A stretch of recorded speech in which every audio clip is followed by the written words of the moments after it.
Well, folks, welcome to one more edition of Politics and Random. Egberto Willie, your host. Thank you so kindly for being a part of the show. We are going to have a great show for you today, as usual. Como siempre, vamos a tener un programa exitoso, a program that you're going to love. Anyway, let's go ahead and get busy. How is everybody doing today? I trust that everybody is doing fine. I am putting on my final touches on sharing this little baby here. There we go. Arrivederci. Let's see who we have here. We have E2247 in some part of America. We also have Eric Hayes, who says, nice weather here in Atascocita and Kingwood. We also have Bridge MCP from, where again? Upstate New York. We have, let's see, Yvette Avery Herod, who was a star. I don't know if she knows it, but she was a star on our KPFT 90.1 FM Houston in 90.1 FM Houston station on air in Houston, Texas. And the people loved what they heard. They loved what you had to say. Yvette, on this morning at 6 a.m. at KPFT 90.1 FM Houston, all over Northeast Texas, Southeast Texas, Southwest Louisiana, Northwest Louisiana. You were heard, my dear. And of course, over the internet. Anyway, let's get started. Who else came into the host? Who else? May Wood from Long Beach, California is in the house. We also have, let's see, Michael Rudnin, AVQ, Brooklyn, New York. Welcome, everybody. Today, people are a bit slow in getting in, but that's okay. We still love everybody. Bree says, Egberto, you can say Binghamton, New York, as it is closest to me. Okay, no longer upstate New York, but Binghamton, New York. I'm going to have to put that into the recesses of my mind. Binghamton, New York.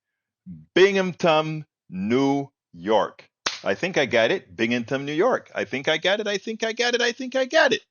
All right, let's continue with the program. Let's see if I got anybody else in. Let's see. I don't have to know where I am. I live here. I know, baby. I know you live here. I know you do. All right, did I miss any one of you? If I missed any one of you, correct me. If I didn't, just throw your name into the house and we'll talk about it. Anyway, I want to start with a MAGA interview. And I was a bit disappointed in Martha Raddatz because, yes, she wanted to hear what the people had to say. I get it. But I think some of the questions that she could have asked would have given better answers. So let's go ahead and get started. We're going to go ahead and get started with that, and then we'll take it on the other side. I think it's important. I want people to understand how to ask questions, but here we go. Martha Raddatz interviewed 3 Trump supporters. And I understand that Martha didn't want to challenge them per se on their beliefs their cultish belief in Donald Trump. I get it. But I wondered if she could not have asked some other questions. Beforehand, I want you to listen to this, and then we'll take it on the other side. Tell me about yourself and how you came to like Donald Trump. They are the definition of diehard Trump supporters. George Rivera, Jim Vinup, and Angelic Schneider, 3 voters in the critical battleground state of Pennsylvania. Angelic, born and raised in the Lehigh Valley, a public school teacher for now 25 years. I've seen education change drastically over the last 25 years, but not as much as I've seen it in the last 4 years under President Biden. And I've seen a division in our country that I don't think he's going to be able to unify. I don't like the fact that because I say that I'm a conservative and because I say I'm a Republican, I'm treated with disdain. President Biden has stood up and talked about the MAGA Republicans and the just disdain that he has for the voter. And I represent Middle America. I mean, I'm one of those voters. And I believe that Donald Trump, for 8 years, he's been attacked And if he's elected president, I believe that he'll make policy change. He'll secure our borders. You heard some of his opponents during the last few months say the wall wasn't finished. Mexico didn't pay for a wall. Does any of that reverberate with you? And you wonder, can he get it done if he wins a second term? I think he can get it done. He's not a career politician. He is, a businessman. And you might not always like the way he says things, but he gets things done. Restaurant managing partner George Rivera, at 43, has never voted in a presidential election before, but he says he's now all in for Trump. To me, he's anti-establishment. He's not with the status quo, and he's actually for the people. Having him elected back into office is the step that we need to take to make this country great. And what was wrong with the country? To me, what's wrong with the country is we're under financial tyranny, we're under corporate tyranny. What does that mean? Explain that to me. I mean that we're overtaxed. It's hyper-taxation. And you think Donald Trump can change that? And do you blame Joe Biden for that? Well, I don't blame Joe Biden. I blame his failed policies. Just because the S&P 500 is at an all-time high doesn't mean that gas isn't higher than it was several years ago. I run a restaurant, so the cost of beef went up 5 to 6%. A lifelong Republican, Jim Vinop, says Trump hasn't let him down like other politicians he supported in the past. When he came down the escalator, I thought, oh, this is crazy. This guy, he'll never get anywhere. Well, as things went on, I became a diehard Donald Trump fan. Donald Trump does what he says. The only reason he didn't get a lot more done is because they gave him grief every minute of every day. So here's this guy coming down the escalator, a rich guy, married 3 times, pretty foul mouth. What was it and what is it about him? Has he made mistakes? Oh my goodness, yes. But I do believe that his heart's in the right place for me. How many presidents, how many politicians have come out on stage and hugged the American flag? That really means something to me.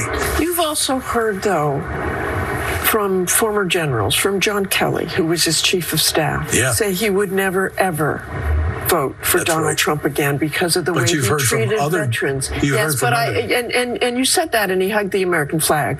But you've heard what he said through those people about the military, about wounded veterans, about Normandy. That doesn't bother you?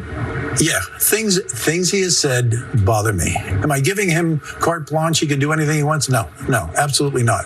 I mean, I've said many times, geez, I wish he hadn't said that. But Kelly, I lost respect for Kelly. Mattis, I lost respect for Mattis. Milley, I lost respect for Milley. And these are people that he put his trust in. And you know what? They stabbed him in the back. You said something that interested me, which is Donald Trump cares about me. Yeah. What do you mean by that? Well, the common man. I really think he has a heart for the common man. I really do. Did George Bush have a heart for the common man? I don't think so. He let me down. Mitt Romney let me down. Not only do these voters dismiss Trump's many legal challenges. My opinion is that the justice system is being weaponized against certain individuals. They stand by Trump's false claim that Joe Biden lost the 2020 election, even if it takes a minute. Do you think the election of 2020 was stolen? I don't know that I don't think that it was. Yeah, I do. I think it was stolen. I don't believe that many people voted for Joe Biden. And I will never believe that. I don't believe. No matter how many lawsuits or court cases there. No matter how many lawsuits or court cases, when something is proven, I think you have to investigate the other side of it. I take it you believe the election was stolen. Yes, I do. People say, well, there isn't enough to overturn this particular election. That really? You put it all together, I think there might be. Why aren't we looking at it? How do you bridge the divide in this country? You guys have very strong opinions. You have certainly heard people who do not like Donald Trump? I think if we really start to look at how we really have a lot more in common, and we all really want the same goal. We want safety and security for our country. We want, our children to thrive. We want, to be able to pay our bills. I think we have to get control of the media. I think we really have to get control of the media if you want to unify people, because I think that they have a way of really controlling the narrative. All right. I want to start with the idea that the first person starts to talk about, well, Donald Trump is a businessman. Well, Donald Trump was never really a successful businessman, even having been handed a spoon in his mouth. Martha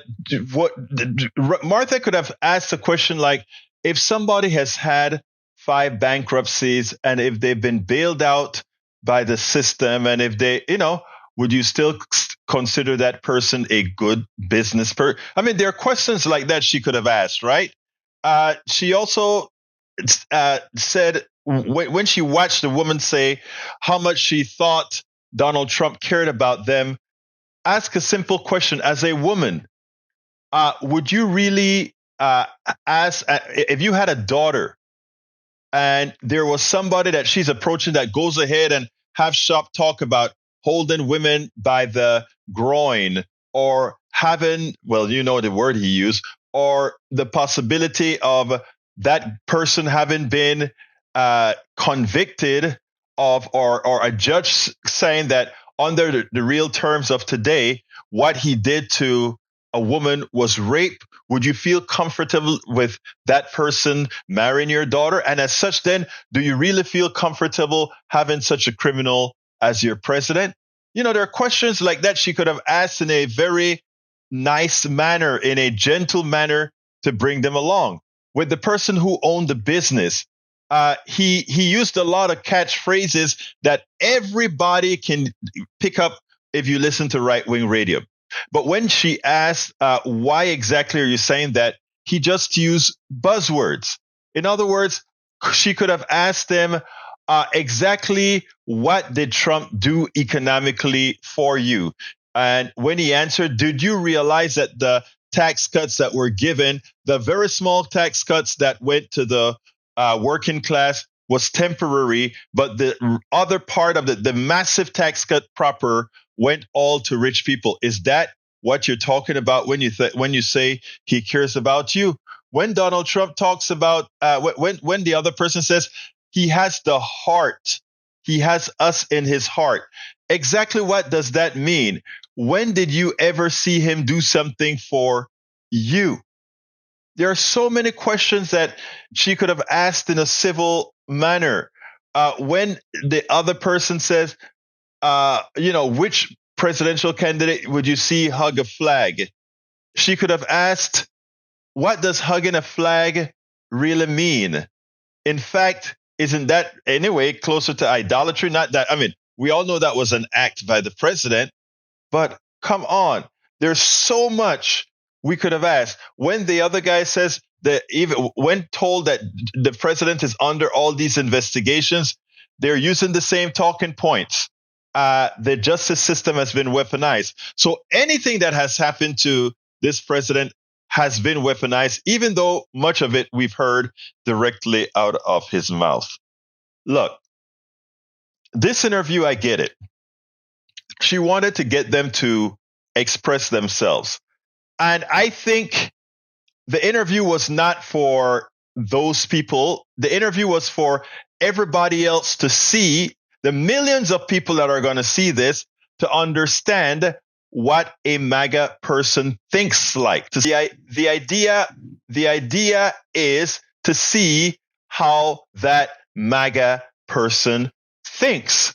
And when the millions of people that are watching this, if given the right questions, even if they answer the question in a silly form, those that are listening will be informed and be able to see how mind-bogglingly inept the rationale is to support a Donald Trump.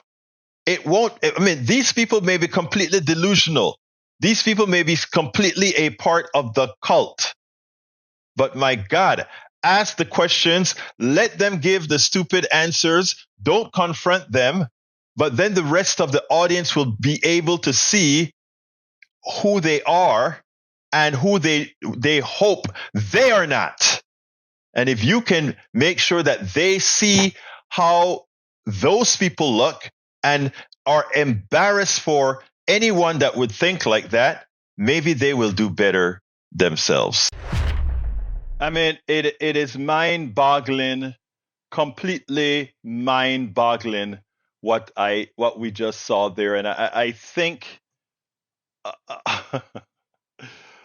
it was stressful as I listened to it, and even as I did my little narrative after that. The reason it was stressful is because it is so mind-bogglingly inept. But you know what, folks? We have a lot of work to do. Anyway, Bridge wants this on the screen. It says, I never thought I'd see willful ignorance rise to this level of popularity. I know. And they're content. Many are content in the ignorance. And that's why I call it mind-boggling. Anyway, Brother Fleming is in the house from Atlanta, Georgia. How are you doing, Senor Fleming? How are you doing today? Let's see. Let me scroll back up. It seems like I have a whole lot to cover here. I got a lot to cover here. All right, let's see. Paul Fleming says Trump, who left office with the worst jobs record since the Great Depression, claims he was creating jobs when he was president. Fact check. Job creation in every year under President Biden has been higher than job creation in any year under Donald Trump. Facts are a difficult thing, man. Eric Hayes says, so what happens when current congressional leaders are being investigated by DOJ? They are being investigated by the DOJ. All right, let's see what else we got. Michael Rudden says, MAGA doesn't represent middle America. MAGA represents a loud social media annoyance. I mean, when people start to realize that MAGA is far from not even close to a majority, but they are in fact loud, but they're not close to the majority. And you know what tells you that? All those votes that we had on the abortion cases in deep red states, and they still lost by 65 to 33, 67 to 33, that kind of percentage, that tells you that this great MAGA thing is a figment of the imagination of many. Bankrupt, corrupt businessmen, exactly, Bridge MCP. Paul Fleming said, just in, the Justice Department has announced it has successfully disrupted an effort by Chinese government-sponsored hackers to target critical infrastructure networks using malware that hijack hundreds of home and small business routers. Let's see what else we got here. Rudden says, Trump represents the people? This guy's delusional. Economic woes are an excuse as they always misattribute the blame. Republicans always give corporation tax breaks, and those same corporations raise prices beyond inflation. They don't want to see the greedflation that's the cause of their economic woes. You know, it's wishful thinking and in an enslaved mind. Michael Rode says, hug the flag? That was such a laughable moment. That was I like your image, Mike. I'm gonna put that on the screen, and it goes like this. Oops, triple face palm. Sometimes a double face palm cannot completely describe the amount of the fail. That is so true. That is so screw. Amazing.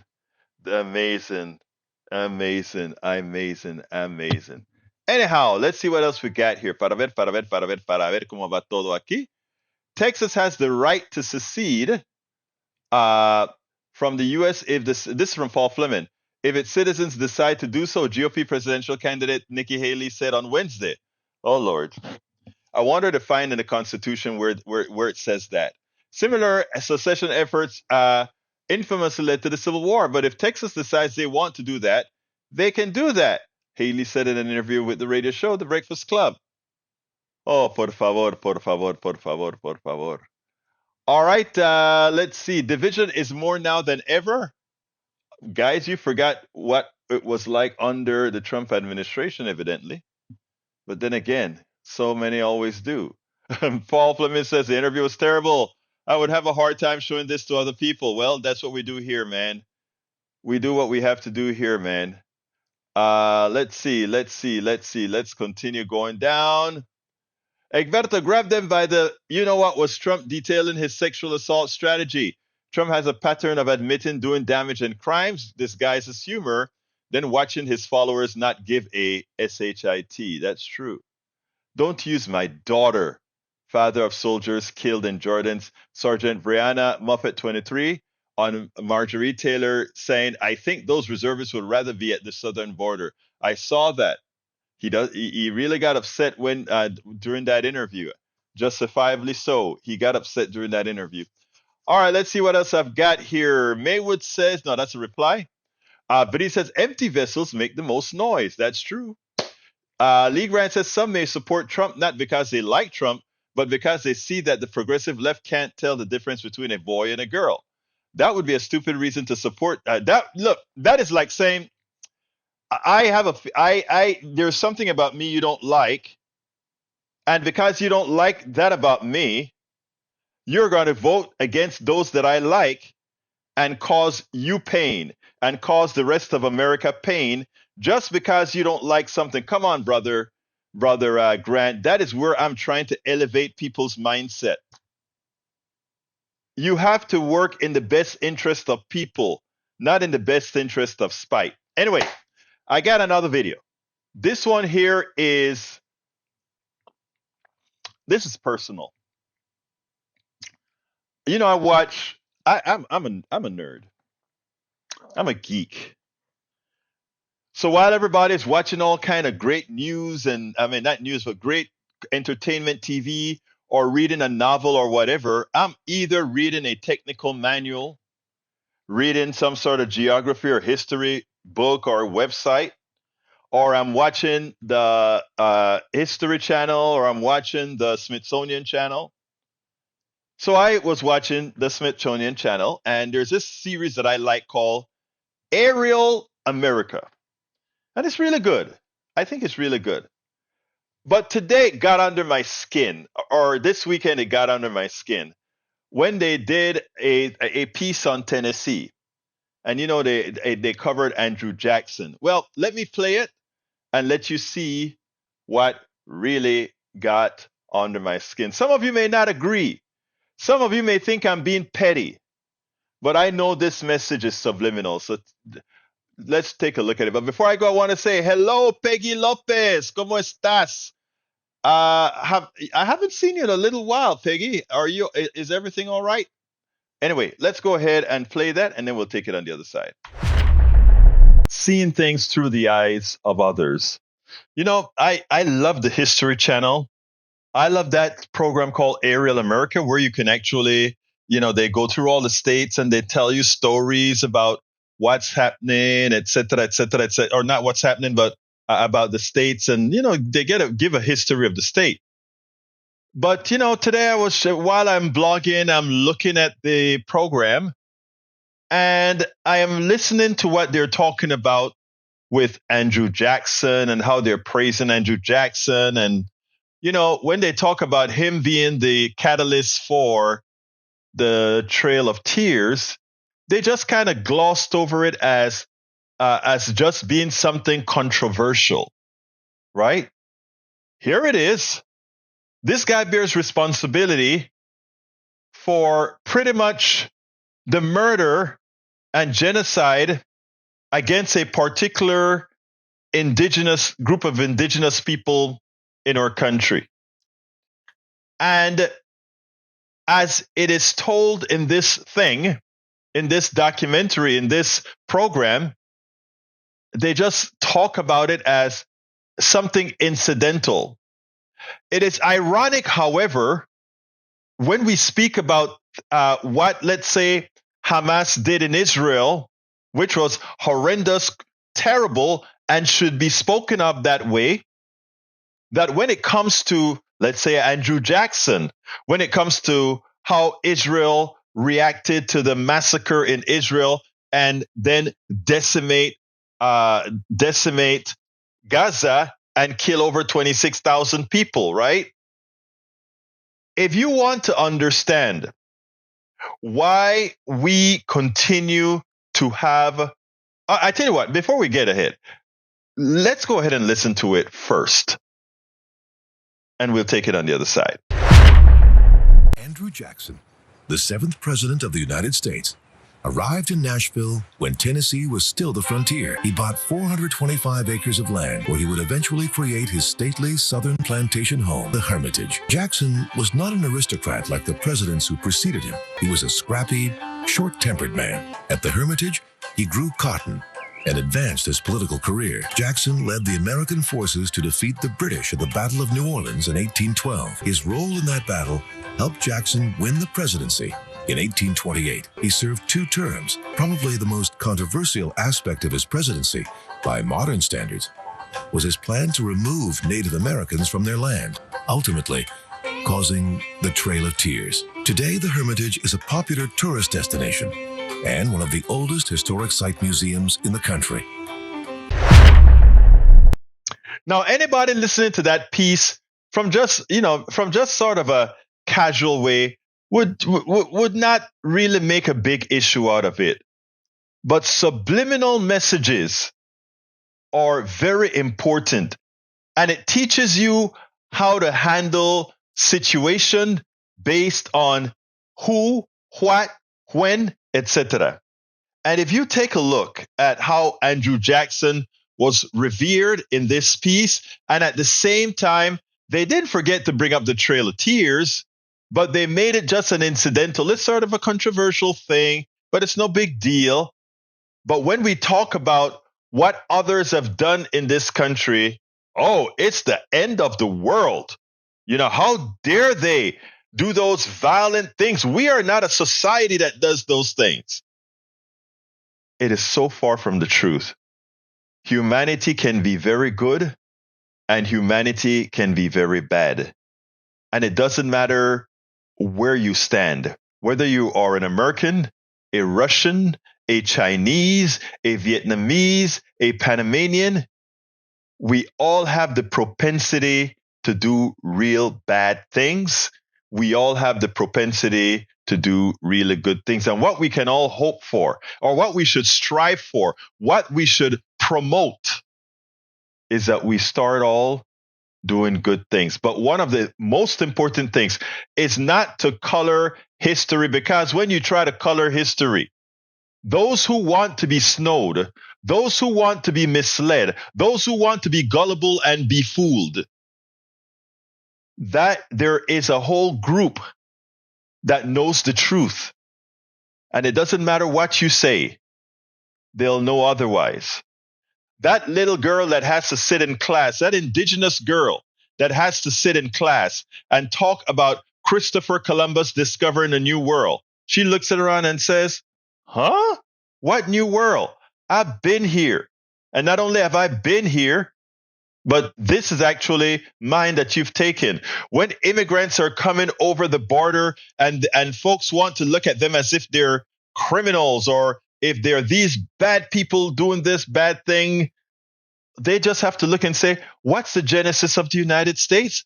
We just want a job, nothing more. A job, a better life. And we want a job because of what you may have done in the countries where we're at. But when you came here, you didn't only try to settle a little area to make life better for you. You took the whole thing. You killed, you maimed, you effected genocide. From whose eyes are we seeing things? From whose eyes? When I come to the United States and I am a full-throated American citizen, proud to be an American citizen, with the acknowledgement that I will not, and no person coming onto this land who constitutionally was declared 3/5 of a person, how can any one of those sit down and revere those who wrote a constitution that told them they were less than a person? From whose eyes are we seeing things? When we start to try to see the world through the eyes of all and not just through the eyes of the few or through the prejudices of the few, that is how and when we will make progress in this world. And we're getting there. Progressives are leading the way. We're getting there, but we have ways to go. We spend a lot of time deconstructing the news, trying to parse it into a form that everybody can understand. We try to find those little nitpicks where it flies above the fray, etc.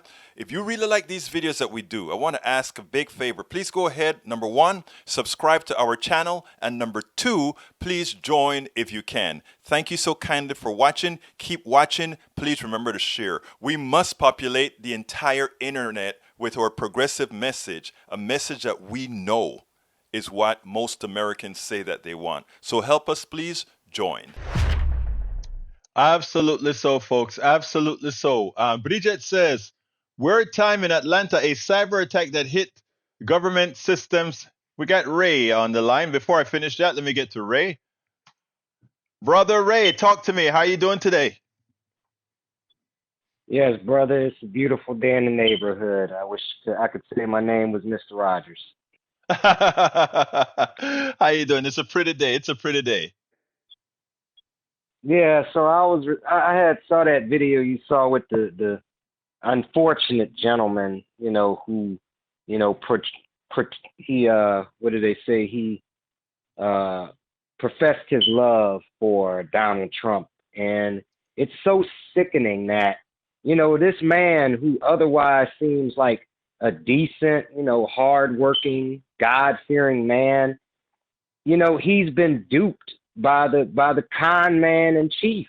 And, it's so sad that there was, 80 million people? I mean, when you get into the mind of the 80 million people who saw what he did and they still condoned it, it's like, I'll go back to what you say. If Obama did a penny's worth of what he did, he would be canceled, and there would never even be they would probably want to cancel black politicians from everything. But the fact that, and I know, and I'm gonna just put this on. I know you don't like to put race in it, but it's because he's a white man, and it's the sad state of affairs that other white man sees himself in Trump, regardless of the disconnect in the class and social struggle that he's a part of. He has no bearing of actually seeing how Trump is the enemy in that equation. Your thoughts? Well, no, you're absolutely right. And I did a piece on Steve Hunter's show at 8 o'clock that comes on. And what I actually wasn't on Steve's show, but I called in because they were talking about Trump. And I looked and I said, Trump suffers from 3 privileges: white, male, and it was white, male, and class. And the interesting thing about it is, because he had those 3, he could just when he goes out there and he says, I can shoot somebody on Fifth Avenue and nothing happens, he's just about right.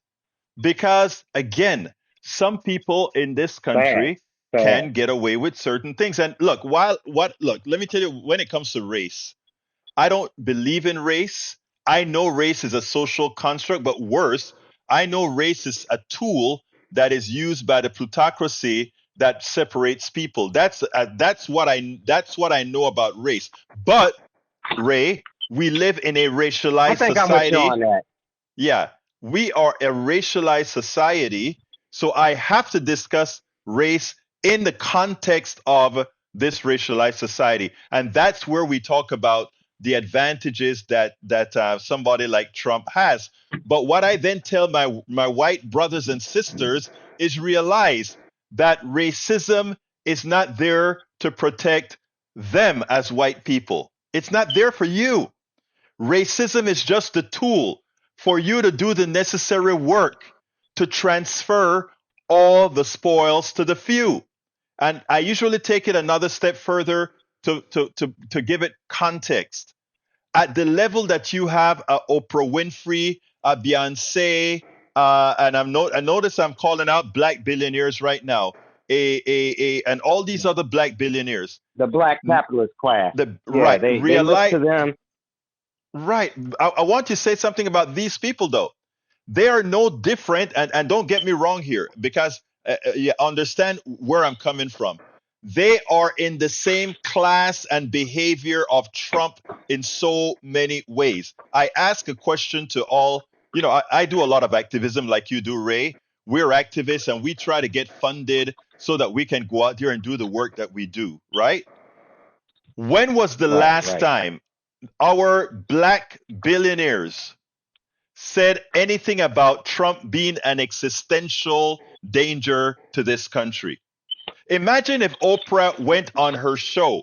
If she really, if it is true that Donald Trump is an existential danger to many of us, right? Wouldn't Oprah Winfrey, a Beyonce, and all these guys go out there and say, even if they don't want to put a face onto it, when they go out there and be donors to groups like TOPS and all these other groups that are trying to maintain our democracy, when they have some words to say, but they don't. So what I try to tell everybody, white, black, blue, or whoever you are, let's stop being widgets. Let's stop hating on each other. Let's stop allowing them to put these things in our heads, because after you have crossed the class divide, race means nothing. And you start to protect the class and not anything else. And if you take a look at once they on CBS, Oprah's best friend Gail was on the show, and there's this white guy. I love this guy. He's a husband of Katie Tur. Katie Tur's husband, who is on CBS with this Oprah's friend. And he started to talk. He started to talk about this issue that I'm talking about, how the money is moved to the top, and why you need to have policy to take it back. And she comes out and she's like, I don't know about that. Nah, In other words, she's protecting the capitalist class. There you go. But because she has that black skin, people don't see that, and people are so blind. And it's like, I'm gonna ramp up my work definitely this season, but I just every day I'm trying to wonder, Egberto, what can we do to take the wool off of people's eyes, because they just it sounds like you say they are willfully ignorant. They don't want to see. They don't want to believe that they've actually believed in a lie. Let me tell you first thing. Okay, remember that. Look, and listen, my white brothers and sisters, I want you to listen to this part that I'm going to talk in detail. This part is very important. You ever heard the word that says, "At least I am not black"? You ever heard a white poor person say that? A white poor person say, "At least I am not black." I got a shock of my life one time. I don't remember when it was or where it was. It's kind of foggy in my mind right now, but it was a shocker that this person said, things are hard and we're talking and all of that. And they said something to the effect, but it could have been worse. I could have been black. And I was like, wow, they forgot who they were talking to, But that is why we have the gradation of race and so forth. So my white brothers and sisters, let me tell you how you're being used. We institute these things called racism and all the other isms, right? And we have all of them have pecking orders, of which the black folks are near the bottom of the pecking order. I think the only one at the lowest part of the pecking orders are brothers and sisters that are indigenous, right?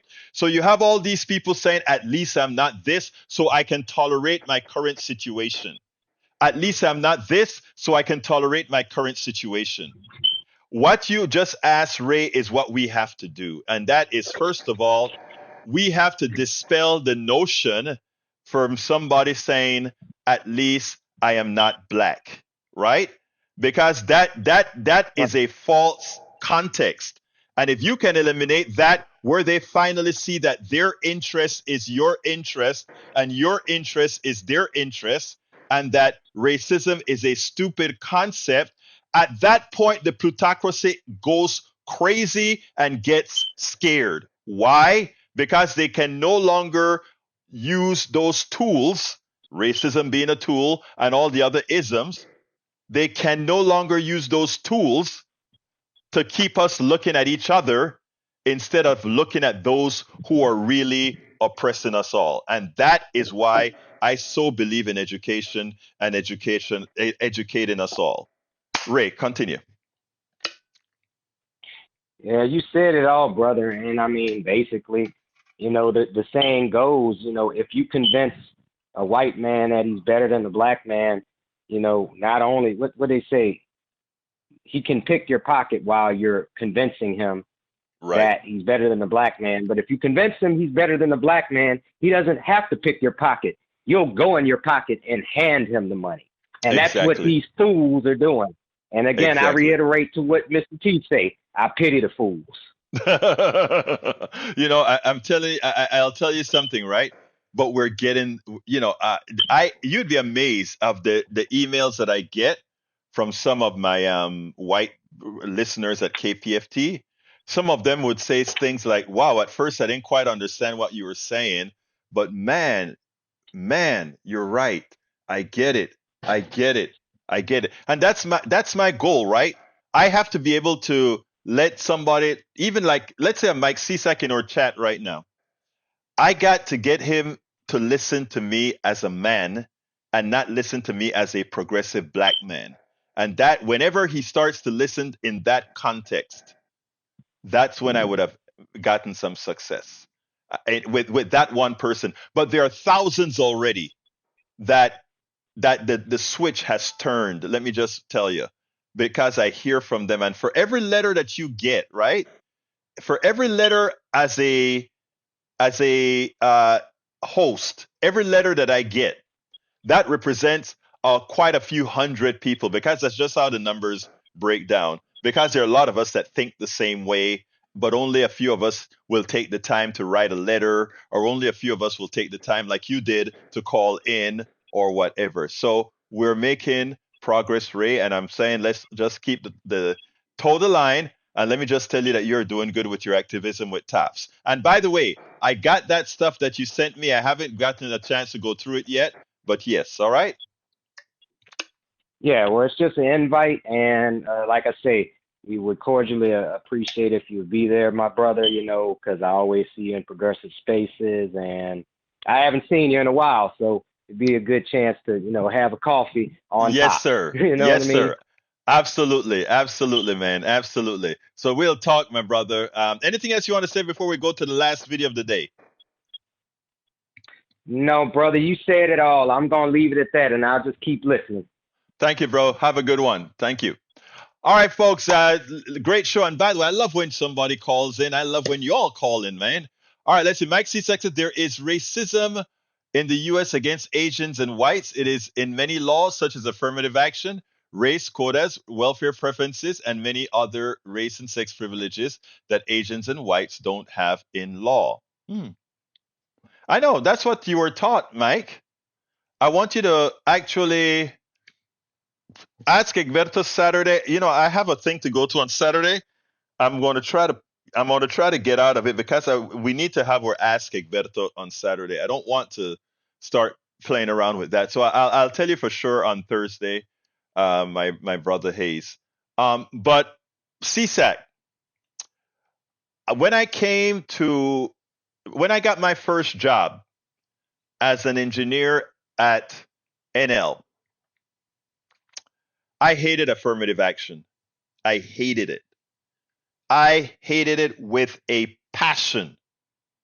But the reason I hated affirmative action was because I was selfish. Okay? And I wrote about this in my book that I'm going to be releasing in paperback pretty soon. And let me tell you what even got me more pissed off. When I got my first job, Pat really loved me. She really thought I could do the job. She hired me for a job that, based on my qualification, to be honest with you, they were looking for somebody that had more qualifications. But she saw that whatever I tackled, she saw the different jobs I had. Whatever I tackled, I really tackle with a passion. But, and I'm going to get to the video in a minute. I have a couple minutes to tell this story. But when she offered me the job, I had to go through the vice president of that division. And I remember he called me into his office, sat me down, and then closed the door. And when he closed that door, this is my first job out of University of Texas. He closed that door and he says, "Pat likes you. I don't know why. She thinks you can do the job." And he said that with a very sarcastic attitude. You get that feeling. And then he said something to the effect of, "I tell you what, you got 6 months. And if I don't remember if he said, and if we lay you off, or when, or if you don't fit, I don't remember exactly how he said it. But he then said, if you don't do it in 6 months, you're out of here," or something like that, he said. And I said, okay. But I left there with a heavy heart. And the project that was scheduled for 6 months, I completed in 2 months. 2 months, TDS 11. Never forgot that. TDS 11, the real-time loop. And my boss, I remember, came into the office and said, "Don't worry about that 6 month stuff. You're here. And I felt good about it. But that thing that I had on my back, that everybody looking at me at that job, I was the only black engineer in that division. And I knew everybody was looking at me because there goes the affirmative action hire. And I had a chip on my shoulder, and I was pissed because I know I could do the job. I did a 6 month job in 2 months. But that's how I felt walking through. Everybody, when you go out to lunch, the cracks that folks pass. So I hated affirmative action. But the truth of the matter is, I got that damn job more than likely because of affirmative action. I could do the job, but more than likely, I would not have had the opportunity to be considered for that job had it not been for affirmative action. Mike Cisak, brother, you don't know what you're talking about. I didn't know what I was talking about. I didn't understand the concept, being a Panamanian, being 4 years over here, not understand the depths of racism in this country. Not that my country didn't have racial problems, but the depth of racism in America is so much deeper than just about everywhere else. I remember going to a reporter at Channel 13, and he said, "Egberto, you learn." And when I turned around, I called him up and I said, "JD, man, you were right. I was wrong." But anyway, let's hear the last video of the day. Let's listen to the last video of the day. A country can't have two presidents at a time. And no matter which party is in power, or if it's a split power or whatever, the parties that are there should work within the structures that are there. We have a president in the executive, we have the Congress in the legislative, and we have the judiciary that never changes or hardly changes. Now, what we have with this immigration debate is a malicious intent to prevent government from working by having a particular legislative branch run by some external party. In effect, we are serving two separate presidents, as opposed to just being a good adversary, taking commands from the former president. I think is another form of treachery to the country. If you think about it, the country has elected a new president. And to have the old president stop progress, that is treasonous. I said treacherous. It's actually treasonous, maybe not to the letter of the word, but for what actually occurs, one can only consider it a danger to the country as it is right now. I want you to listen to even what Mitt Romney had to say about what the president, the relationship between the president and the Republican Congress to stop an immigration bill from going through, and in effect then stopping many other bills that need to be processed from going through. Check it out. The fact that he would communicate to Republican senators and congresspeople that he doesn't want us to solve the border problem because he wants to blame Biden for it is really appalling. That was Senator Mitt Romney responding to reports that former President Trump has urged Republicans not to pass a border deal with President Biden. But first, tell us what you know about what Donald Trump has done and what's in the bill. So first of all, we should just point out that this is unreleased legislation. No one has seen legislative text yet, still under discussion. We know that it unites border security measures with Ukraine war funding, which is obviously a priority of President Biden and Democrats. It includes measures to make it harder to secure asylum and increase detention facilities. And the big thing that's been of talk over the weekend is a clause that where the administration would be required to shut down the border to migrants attempting to cross without prior authorization.